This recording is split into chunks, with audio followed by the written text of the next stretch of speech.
ഒരു കുടുംബത്തിലും ഉണ്ടാകാൻ പാടില്ലാത്തൊരു ദുരന്തമാണ് ഈ കുടുംബത്തിലുണ്ടായത്. 3 പേരെയാണ്, 2 പേരെ നഷ്ടപ്പെട്ടു, ഒരാളെ കാണാതായി. എന്തു പറഞ്ഞ് ആശ്വസിപ്പിക്കണമെന്ന് പോലും അറിയാൻ പറ്റാത്ത സ്ഥിതിയിലാണ് നമ്മൾ ചെയ്തത്. അവരെ കാണാതായ ആൾക്ക് വേണ്ടിയിട്ടുള്ള തിരച്ചിൽ ഇപ്പോഴും തുടരുകയാണ്. ഒരു കാലത്തും നടത്താത്ത രീതിയിലാണ് ആള് നഷ്ടപ്പെട്ടിട്ടും ഇത്രയും ദിവസമായിട്ട് തിരച്ചിൽ നടത്തുന്നത്. ചില പ്രതികൂലമായ കാലാവസ്ഥയുടെ സമയത്തും മാത്രമാണ് ഇത് നടക്കാത്തത്. അല്ലാതെ എല്ലാ ദിവസങ്ങളും ഡോണിയർ വിമാനം ഉപയോഗിച്ചും ഹെലികോപ്റ്റർ ഉപയോഗിച്ചും ഉള്ള പരമാവധി സ്കൂബ ഡൈവിംഗ് സംവിധാനം ഉപയോഗിച്ചും ഒക്കെ നടത്തുകയാണ്. കാരണം വിഴിഞ്ഞത്തും ഒരാൾ, മുതലപ്പുഴയിലും ഇവിടെയും ഒരാൾ നഷ്ടപ്പെട്ടിട്ടുണ്ട്. അതിനു വേണ്ടിയിട്ടുള്ള തെരച്ചിൽ ഈ 2 സ്ഥലത്തും പരമാവധി എല്ലാ സംവിധാനങ്ങളെയും ഏകോപിപ്പിച്ചുകൊണ്ട് പരമാവധി നടത്തിയാണ്. പക്ഷെ ഇതുവരെ ഈ 3 പേരെയും കണ്ടെത്താൻ കഴിഞ്ഞിട്ടില്ല എന്നത് വളരെ ദൗർഭാഗ്യകരമായ കാര്യമാണ്. ഈ കുടുംബത്തിനുണ്ടായ നഷ്ടം അത് തീർച്ചയായും എല്ലാ രീതിയിലും ഒരു സർക്കാരിന് സാധ്യമായ തരത്തിലെല്ലാം ഈ കുടുംബങ്ങളെ സർക്കാർ സഹായിക്കും. അതിന് നിലവിലുള്ള പല നിയമങ്ങളും ഇൻഷുറൻസുമായി ബന്ധപ്പെട്ടൊക്കെയുള്ള തടസ്സങ്ങളെല്ലാം സർക്കാർ അത് നീക്കി അതിൻ്റെ ഒരു കുറവുണ്ടാകാത്ത രീതിയിൽ തീർച്ചയായിട്ടും പരിഹരിക്കും. ചെയ്യാൻ കഴിയാവുന്നത്, ഒരു ഗവൺമെന്റിന് ചെയ്യാൻ കഴിയാവുന്നതിന്റെ പരമാവധി സഹായിക്കും, ഈ കുടുംബത്തെ സഹായിക്കും. ഈ മത്സ്യത്തൊഴിലാളി മേഖലയിൽ അടിക്കടി ഇതുപോലെ പല സംഭവങ്ങളും നടക്കുന്നുണ്ട്. അത് പരിഹരിക്കുന്നതിന് ഒരു സ്ഥിരം സംവിധാനം അത് ഏർപ്പെടുത്തും, ഉറപ്പായിട്ടുണ്ടാകും. ഇപ്പോൾ തന്നെ അടിയന്തരമായി ചെയ്യേണ്ട താൽക്കാലികമായ സംവിധാനം ഉണ്ടാക്കും, പെർമനന്റ് ആയിട്ടുള്ള ഒരു സംവിധാനം ഉണ്ടാക്കും. അതിനൊരു സ്റ്റാൻഡേർഡ് ഓപ്പറേറ്റീവ് പ്രൊസീജിയർ ഉണ്ടാകുന്നതിന് വേണ്ടിയിട്ടുള്ള നിർദ്ദേശം കൊടുത്തിട്ടുണ്ട്. മന്ത്രി ശ്രീ അബ്ദുൽ ഗഫൂർ അതുപോലെ ശ്രീ ഷിബു ബേബി ജോണും ആ കാര്യത്തിൽ വളരെ ശ്രദ്ധയോടുകൂടി അവർ തന്നെ എല്ലാവരുമായിട്ട് ആലോചിച്ച് മത്സ്യത്തൊഴിലാളികളുമായിട്ട് ആലോചിച്ച് കൂടി ചെയ്യാൻ വേണ്ടിയിട്ടുള്ള തീരുമാനം എടുത്തിട്ടുണ്ട്. മത്സ്യത്തൊഴിലാളികളെ കൂടി ഇത്തരം പ്രശ്നങ്ങൾ ഉണ്ടാകുമ്പോൾ അവരെ കൂടി കൂടുതൽ പങ്കാളികളാക്കിക്കൊണ്ട് തെരച്ചിൽ നടത്താൻ വേണ്ടിയിട്ടുള്ള ഒരു സംവിധാനം, ആധുനികമായ സംവിധാനങ്ങൾ ഉപയോഗിക്കുന്നതോടൊപ്പം തന്നെ ഈ രംഗത്ത് പരിചയമുള്ള ആളുകളെ കൂടി ഉൾപ്പെടുത്തിയിട്ടുള്ള ഒരു സംവിധാനം ഏർപ്പെടുത്തുന്നതിനെക്കുറിച്ച് ഗൗരവമായി ഗവൺമെന്റ് ആലോചിക്കുന്നു. വളരെ പെട്ടെന്ന് തന്നെ അതിനുള്ളൊരു പ്രത്യേകമായ ഒരു സംവിധാനം, ഒരു സ്റ്റാൻഡേർഡ് പ്രൊസീജിയർ ഉണ്ടാക്കും തീർച്ചയായിട്ടും. ഇല്ലില്ല, അതെല്ലാം വെറുതെ ഉണ്ടാക്കുന്ന കാര്യങ്ങളാണ്. തുടക്കത്തിൽ തന്നെ ഡേ 1 മുതൽ തന്നെ വെളുപ്പാങ്കാലത്ത് ആദ്യം എത്തിയത് മന്ത്രി ശ്രീ ഷിബു ബേബി ജോണാണ്. അപ്പം മുതലുള്ള ആ തെരച്ചിൽ ആരംഭിച്ചതാണ്, പല രീതിയിലുള്ള തെരച്ചിൽ ആരംഭിച്ചതാണ്. നേവിയുടെ ഇത് വരാൻ വേണ്ടിയിട്ടാണ്, കാലാവസ്ഥയുടെ ഇത് കൊണ്ട് മാത്രമാണ് ചിലപ്പോൾ അത് പരിശോധന പൂർത്തിയാക്കാതെ ചിലപ്പോൾ തിരിച്ചു വരേണ്ടി വന്നത്. കാലാവസ്ഥയുടെ പ്രതികൂലമായ അവസ്ഥയിൽ, കാരണം ഈ പോയവർ കൂടി ഈ അപകടത്തിൽപ്പെടുന്ന ഒരു അവസ്ഥ ഉണ്ടായപ്പോൾ, ഈ നെറ്റിൽ കുടുങ്ങിപ്പോകുമോ എന്നുള്ള അവസ്ഥ പോയവർ കൂടി സംഭവിക്കുമെന്ന് പറഞ്ഞപ്പോഴാണ് ഒരു തിരിച്ചു പോന്നിട്ടുള്ളത്.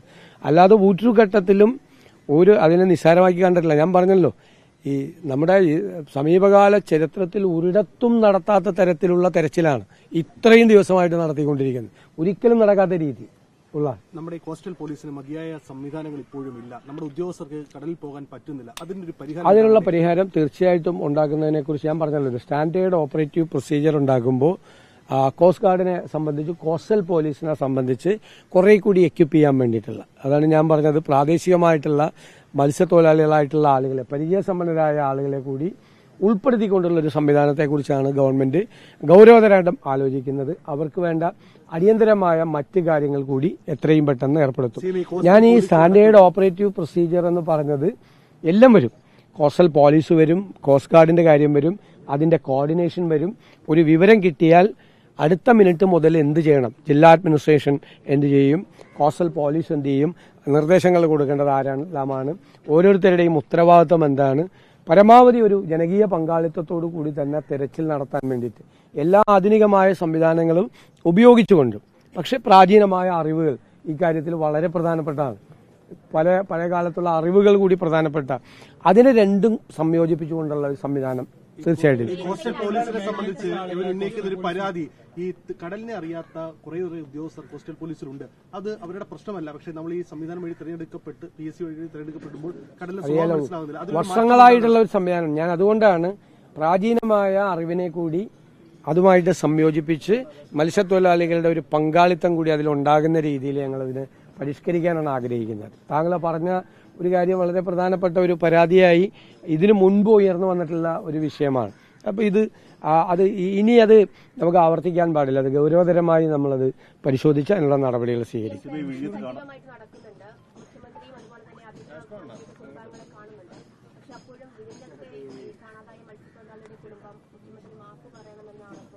ഞാൻ അതെല്ലാം അവരുടെ വികാരം നമ്മൾ ഉൾക്കൊള്ളുന്നു. കുടുംബത്തിൽ നിന്നൊരാളെ നഷ്ടപ്പെട്ടു കഴിഞ്ഞാൽ ഉണ്ടാവും. അവർക്ക് ആരോട് പ്രതിഷേധിക്കാൻ പറ്റും?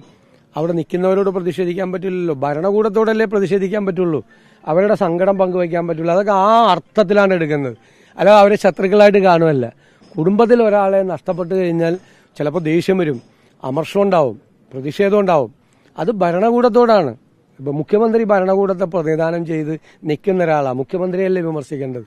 ഒരു തെറ്റും ഞാൻ ആ കാര്യത്തിൽ കാണുന്നില്ല. പക്ഷെ അവർ ഓരോ പ്രാവശ്യം വിമർശിക്കുമ്പോഴും അതേ ഉത്തരവാദിത്വത്തോടു കൂടി നമ്മളിത് ചെയ്തിട്ടുണ്ട് എന്നുള്ളൊരു ആശ്വാസം ഞങ്ങൾക്കുണ്ട്. എങ്ങനെ നമ്മളെ കൊണ്ട് ചെയ്യാൻ കഴിയാവുന്നത്ര. ഇത് പോരാ, അതാണ്, ഇത് പോരാ.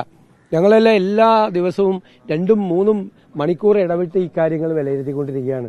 ബഹുമാനപ്പെട്ട മന്ത്രി ഷിബു ബേബി ജോൺ ഇക്കാര്യത്തിൽ ആദ്യാവസാനം വലിയ ഇവിടത്തെ കാര്യം മാത്രമല്ല, ഈ സംസ്ഥാനത്ത് വിഴിഞ്ഞത്തെ കാര്യത്തിലും മുതലപ്പുഴയിലെ കാര്യത്തിലും ഒക്കെ വലിയ താല്പര്യത്തോടു കൂടിയാണ്. ഞങ്ങളിത് നിരന്തരമായി ബന്ധപ്പെട്ടുകൊണ്ട് ഇതിൽ വരുത്തേണ്ട അടിസ്ഥാനപരമായി നിങ്ങളിപ്പോൾ ഇവിടെ പറഞ്ഞു ചില കാര്യങ്ങൾ, ഗൗരവമുള്ള കാര്യമാണ് പറഞ്ഞത്, അതുൾപ്പെടെയുള്ള കാര്യങ്ങൾ ഉൾപ്പെടുത്തിക്കൊണ്ട് നല്ല മാറ്റം വരുത്തും.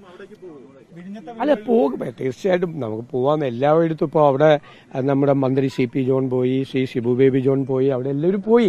നമുക്ക് പോകുന്നതിലൊന്നും ഒരു എന്താ ബുദ്ധിമുട്ട്. ഞാൻ അവരുമായിട്ട് ഫോണിൽ വിളിച്ച് സംസാരിച്ചിരുന്നു. അവർ പറയുകയും ചെയ്തു എൻ്റെ അടുത്ത് എന്തുകൊണ്ടാണ് അവരങ്ങനെ പറയാനുള്ള സാഹചര്യം. സ്വാഭാവികമാണ്. അതുകൊണ്ടൊന്നും അവരെ ശത്രുവായിട്ട് കാണാം. മനുഷ്യന്റെ വിഷമം എന്ന് പറയുന്നത് നമുക്ക് എങ്ങനെ നിയന്ത്രിക്കാൻ പറ്റും? അപ്പോൾ സ്വാഭാവികമായിട്ടും നമ്മളെയൊക്കെയല്ലേ, നമ്മളാണല്ലോ വിമർശിക്കപ്പെടേണ്ടവരും നമ്മളല്ലേ. നിങ്ങളിതെല്ലാം പഴയ കാര്യങ്ങളൊക്കെ പരിശോധിക്കുക. എല്ലാ കാലഘട്ടങ്ങളിലും എല്ലാം ഞാൻ ചോദിക്കട്ടെ, എല്ലാ സ്ഥലത്തും ആളുകൾ കാണാതായ സ്ഥലങ്ങളിലെല്ലാം നമ്മൾ ചെയ്തത്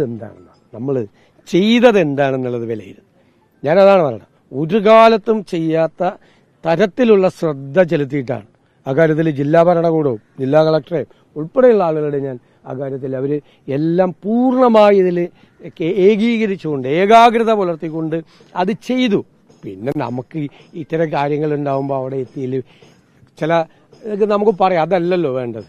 ഈ രക്ഷാപ്രവർത്തനത്തിനും അന്വേഷണത്തിനും ഉള്ള ഇതുവരെ ചെയ്യാത്ത തരത്തിൽ ചെയ്തിട്ടുണ്ട്. അത് ഇനി മുതൽ ഇതൊരു അനുഭവമായി മനസ്സിലാക്കിക്കൊണ്ട് അത് ഏറ്റവും കൂടുതൽ മെച്ചപ്പെടുത്തിയിട്ടുള്ളൊരു നല്ല രീതി കൂടി ഉണ്ടാവും. അവരെ അങ്ങനെ നമുക്ക് കളയാൻ പറ്റില്ല. അവർ പൊക്കോട്ടെ, ഇത് സംഭവിക്കും, കടലിൽ പോയാൽ അങ്ങനെ വിടാൻ പറ്റില്ല. നമുക്ക് അവരെ സംരക്ഷിക്കണം, അവരെ പ്രൊട്ടക്ട് ചെയ്യണം. അതിനു വേണ്ടിയിട്ട് ഗവൺമെന്റ് വലിയ ശ്രദ്ധയോടുകൂടി കാലാവസ്ഥാ പ്രവചനത്തിന്റെ കാര്യത്തിൽ കൂടി ഇന്ത്യയിലെ ഏറ്റവും നല്ല കാലാവസ്ഥാ പ്രവചനം നടത്താൻ പറ്റുന്ന ഒരു സംസ്ഥാനമാക്കി കൂടി മാറും. കാലാവസ്ഥാ പ്രവചനം നടത്തുകയും അതോടൊപ്പം അതിന്റെ വാർണിംഗ് സിസ്റ്റം കുറെ കൂടി ഡെവലപ്പ് ചെയ്യാൻ പറ്റാവുന്ന രീതിയിൽ ഇന്ത്യയിൽ ഒരു മോഡലാക്കി കേരളത്തിനെ മാറ്റണമെന്നാണ് ഞങ്ങൾ ആഗ്രഹിക്കുന്നത്. അല്ല, അത് അന്ന് ഒന്നും ഉണ്ടായില്ല എന്നുള്ളതാണ് പ്രശ്നം. ഓക്കിക്ക് ശേഷം ഉണ്ടായില്ല, 2018 പ്രളയത്തിന് ശേഷം ഒന്നും ഉണ്ടായില്ല, ഒരു തയ്യാറെടുപ്പ് ഒന്നും ഉണ്ടായില്ല. ഇനി അത് പറ്റരുത്. ഇത് അറിഞ്ഞുകൊണ്ടല്ലല്ലോ ബജറ്റിൽ ഇത് പ്രഖ്യാപിച്ചു. കാരണം കേരളത്തിന്റെ ഒരു മുൻഗണനയാണ് ഈ കാര്യത്തിൽ. ഒരു അപകടമുണ്ട്. അറബിക്കടലിലെ കാലാവസ്ഥ മാറ്റത്തെക്കുറിച്ച് വ്യതിയാനവുമായി ബന്ധപ്പെട്ട് അറബിക്കടൽ വളരെ ശ്രദ്ധയോടുകൂടി നിരീക്ഷിക്കേണ്ട ഒരു സ്ഥലമാണ്. ഞങ്ങൾ പ്രതിപക്ഷത്തിരിക്കുമ്പോൾ തന്നെ Inter government panel on climate change report നിയമസഭയിൽ കൊണ്ടുവന്ന് ചർച്ച ചെയ്താണ്. തീർച്ചയായിട്ടും അത് ചെയ്യും എല്ലാവരും.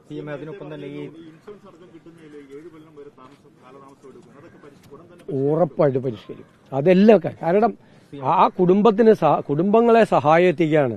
അതിന് വർഷങ്ങളായി നിലനിൽക്കുന്ന ഒരു നമുക്ക് കേൾക്കുമ്പോൾ തന്നെ നമുക്കൊരു ഒരു പ്രസക്തിയില്ലാത്ത കാര്യങ്ങളുണ്ടെങ്കിൽ അതെല്ലാം പരിഹരിക്കും ഉടൻ തന്നെ. ഈ കാര്യത്തിൽ തന്നെ അതിന്റെ നടപടികളുണ്ടാവും ഉറപ്പായിട്ടും. ഈ തീരം കിലോമീറ്ററുകളോളം കടലെടുക്കുന്ന ഒരു സാഹചര്യം ഇപ്പം നിലനിൽക്കുന്നുണ്ട് കാലാവർഷക്കെടുത്ത സമയത്ത്. അതെല്ലാ കാലവും സംഭവിക്കുന്നതാണ്. പക്ഷെ അതിലൊരു പരിഹാരം ഉണ്ടാവുന്നില്ല. കടൽ ഭിത്തി നിർമ്മാണത്തിൽ വലിയ തോതിലൊരു അശ്രദ്ധയും അശാസ്ത്രീയതയൊക്കെ ഉണ്ടാവുന്നുണ്ട്. അപ്പൊ കടൽ ഭിത്തി നിർമ്മാണത്തിൽ നിലവിലിരിക്കുന്ന എല്ലാ പ്രോജക്റ്റുകളും പുതിയ പ്രോജക്റ്റുകളും മുഴുവൻ അനുവദിക്കാൻ വേണ്ടിയിട്ടുള്ള തീരുമാനമായിട്ടുണ്ട്. എത്ര കോടി രൂപയായാലും. തീരശോഷണം നേരത്തെ പറഞ്ഞ കാലാവസ്ഥാ വ്യതിയാനത്തിന്റെ ഭാഗമായിട്ട് കേരളത്തിൽ അതിഭയങ്കരമായ തീരശോഷണം നടക്കുന്നുണ്ട്. തെക്ക് മുതൽ വടക്കേ അറ്റം വരെ നടക്കുന്നുണ്ട്. ഞാൻ പ്രതിപക്ഷ നേതാവായിരിക്കുമ്പോൾ തന്നെ 10-20 ഈ കടലോരങ്ങളിൽ സന്ദർശിച്ചിട്ടുള്ളതാണ്. അപകടകരമായ രീതിയിൽ നിയമസഭയിൽ പറഞ്ഞിട്ടുണ്ട്, അപകടകരമായ രീതിയിൽ തീരശോഷണം നടക്കുന്നുണ്ട്. തീരപ്രദേശത്ത് ഇപ്പോൾ നമ്മളൊരു വീട് കാണുമ്പോൾ അടുത്ത മൺസൂണിൽ ചിലപ്പോൾ ആ വീടില്ല എന്നുള്ള സ്ഥിതിയൊക്കെ ഉണ്ട്. അപ്പോൾ അതനുസരിച്ചിട്ടുള്ള കാര്യങ്ങളെല്ലാം തീർച്ചയായിട്ടും